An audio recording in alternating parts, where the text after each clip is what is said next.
पता नहीं, वो जो प्रेस कॉन्फ्रेंस देने वाला है उसके दिमाग में होगा क्या कहना है। अब ये इनकी आपस की लड़ाई है। वो यासीन साहब कह रहा है कि मुझे कांग्रेस ने पाकिस्तान भेजा।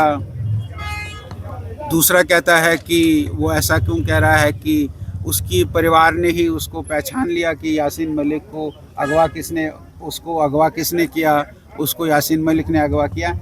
ये ऐसी कहानियाँ चलेंगी, चलती रहेंगी कश्मीर में।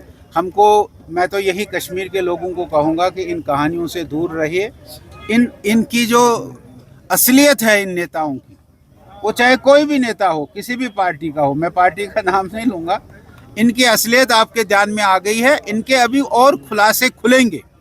वो खुलासे जब खुलेंगे तो आपके ध्यान में आएगा कि ये ही जिम्मेवार है यहाँ 1990 या उससे पहले 1986 से आतंकवाद को बढ़ाने में।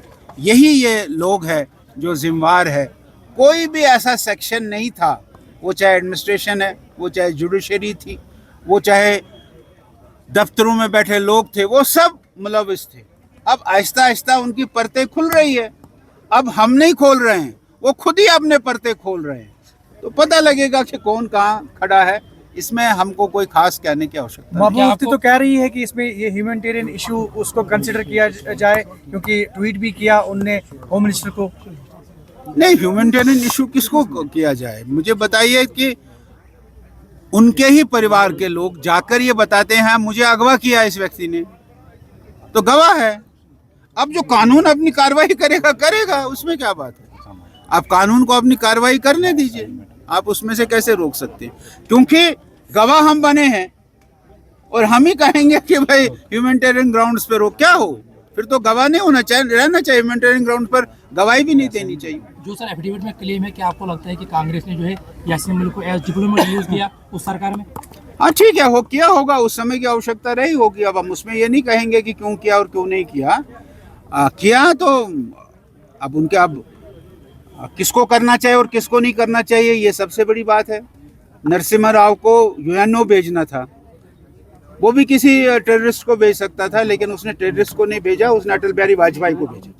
अटल बिहारी वाजपेयी उस समय अपोजिशन के लीडर थे, उसने अटल बिहारी वाजपेयी को यूएनओ भेजा, जबकि वो कांग्रेस थी, ये बीजेपी थी।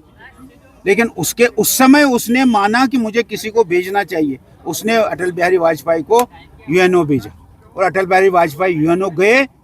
उन्होंने कहा कि मुझे ये मौका मिला अपने हिंदुस्तान की बात करने के लिए, और वो हिंदुस्तान की बात वहां कर गया, चाहे उसकी सरकार थी या नहीं थी।